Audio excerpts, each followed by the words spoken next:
ಎಲ್ಲರಿಗೂ ನಮಸ್ಕಾರ ರೀ. ಇವತ್ತಿನ ವಿಡಿಯೋ ಸ್ಟಾರ್ಟ್ ಮಾಡೋಣ ಬರ್ರಿ. ಬೆಳಗ್ಗೆ ಎದ್ದಿರಿ, ಶುಭಾಶಯಗಳು ತಿಳಿಸ ವಿಡಿಯೋಕ್ಕೆ ಬರ್ತೀನಿ ಕೇಳ್ರಿ. ನಮ್ಮ ಬಿಜಾಪುರ ಒಳಗೆ ಆಲ್ಮೋಸ್ಟ್ ಸಾಕಷ್ಟು ಜನರು ಕಸ ಎಲ್ಲಿ ಒಗಿತಾರೆ, ಯಾವ ಸ್ಥಳದಲ್ಲಿ ಒಗಿತಾರೆ, ಮತ್ತು ಈಗೆಲ್ಲ ಆ ಒಂದು ಸ್ವಚ್ಛ ಜಾಗ ಈಗೆಲ್ಲ ಗಲೀಜಾಗ್ತದಪ್ಪ ಅನ್ನೋದು ನಮ್ಮಿಂದನೇ. ನಾವು ಮೊದಲು ಚೇಂಜ್ ಆಗಬೇಕು, ಆಮೇಲೆ ಆಟೋಮೆಟಿಕ್ ಬಿಜಾಪುರ ಚೇಂಜ್ ಆಗ್ತೈತಿ. ಬರ್ರಿ ನಾನು ನಿಮ್ಗೆ ತೋರಿಸ್ತೀನಿ. ನಾನು ಇಬ್ರಾಹಿಂ ರೋಜಾ ಹೊಂಟಿಲ್ಲ, ಕನ್ಫ್ಯೂಸ್ ಆಗಬೇಡಿ. ನಾನು ಹೋಗ್ತಾ ಇರೋದು ಇಬ್ರಾಹಿಂ ರೋಜಾ ಬ್ಯಾಕ್ ಸೈಡ್. ಇಲ್ಲಿ ನೋಡಿದ್ರಲ್ಲ ಕಸ ಹೆಂಗದಂತ. ಇಷ್ಟೊಂದು ಕಸ ಯಾರು ಹಾಕ್ತಾರೆ ಗೊತ್ತೇನ್ರಿ? ನಾವೇ ಹಾಕ್ತೀವಿ. ಅದಕ್ಕೆ ಮೊದಲು ನಾವು ಚೇಂಜ್ ಆಗಬೇಕು, ಆಮೇಲೆ ಆಟೋಮೆಟಿಕ್ ಬಿಜಾಪುರ ಚೇಂಜ್ ಆಗ್ತೈತಿ.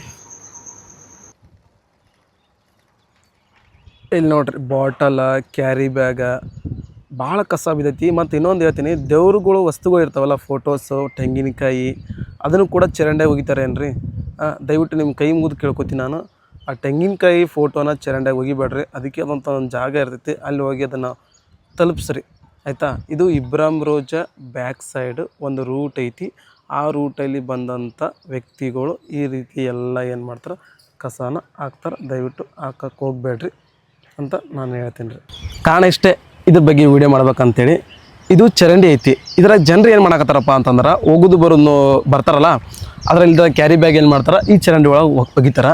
ಬಟ್ ಇದು ಏನಪ್ಪ ಅಂತಂದ್ರೆ, ಇದು ಚರಂಡಿ ಐತ್ರಿ, ಕಸ ತೊಟ್ಟಿ ಅಲ್ಲ. ಕಸ ಎಲ್ಲಿ ಒಗಿಬೇಕು ಅಲ್ಲಷ್ಟೇ ಒಗಿಬೇಕು.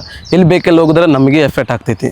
ಅದಕ್ಕೆ ನಾನು ಹೇಳೋದಿಷ್ಟೇ, ಚೇಂಜ್ ಆಗೋಣ. ನಾವು ಮೊದಲು ಚೇಂಜ್ ಆಗೋಣ ರೀ, ಆಮ್ಯಾಗ ಆಟೋಮೆಟಿಕ್ ನಮ್ಮ ಬಿಜಾಪುರ ಚೇಂಜ್ ಆಗ್ತೈತಿ. ಮೊದಲು ನಾವು ಬಿಜಾಪುರನ ಕ್ಲೀನ್ ಇಟ್ಕೋಬೇಕು. ಆಲ್ಮೋಸ್ಟ್ ಎಲ್ಲರೂ ಯಾವ ಸಂಘದವರು ಕ್ಲೀನ್ ಮಾಡಾಕತ್ತಾರೆ ನಮ್ಮ ಬಿಜಾಪುರಲ್ಲಿ. ಹಾಗೆ ನಾವು ಕೂಡ ಎಲ್ಲಿ ಬೇಕೆಲ್ಲಿ ಕಸ ಹೋಗಿದ್ರೆ ನಮಗೆ ಪ್ರಾಬ್ಲಮ್ ಆಕೈತಿ. ಇದು ಚರಂಡಿ ಐತಿ, ಇಲ್ಲಿ ದಯವಿಟ್ಟು ಯಾರು ಕಸ ಹೋಗಬೇಡ್ರಿ. ಇದು ರೂಟ್ನಪ್ಪ ಅಂದ್ರೆ ಇಬ್ರಾಹಿಂ ರೋಜಾ ಸೈಡಿಗೆ ಒಂದು ರೂಟ್ ಹೋಗುತ್ತಲ್ಲ, ಆ ರೂಟಲ್ಲಿ ಬಂದಂಥ ವ್ಯಕ್ತಿಗಳು ಏನು ಮಾಡ್ತಾರೆ, ಗಾಡಿ ಮೇಲೆ ತೊಗೊಂಬರೋದು, ಕ್ಯಾರಿ ಬ್ಯಾಗ ತೊಗೊಂಬಂದು ಒಗಿದು ಮಾಡತ್ತಾರೆ. ಅದಕ್ಕಾಗಿ ನಾನು ಹೇಳೋದಷ್ಟೇ, ದಯವಿಟ್ಟು ಯಾರು ಒಗಿಬೇಡ್ರಿ. ಇದು ಆದಷ್ಟು ಬೇಗ ಕ್ಲೀನ್ ಆಗಬೇಕು. ಅಂದ್ರೆ ನಾವು ಕಸನ ಒಗಿಬಾರ್ದು. ಯಾಕೋ ಹೇಳ್ಬೇಕನ್ನಿಸ್ತು, ಹೇಳಿದೆ. ತಗೋದು ಬಿಡೋದು, ಚೇಂಜ್ ಆಗೋದು ಬಿಡೋದು ನಿಮಗೆ ಬಿಟ್ಟಿದ್ದು. ಮತ್ತೆ ಸಿಗ್ತೇನೆ ರೀ ಇನ್ನೊಂದು ವಿಡಿಯೋದಾಗ.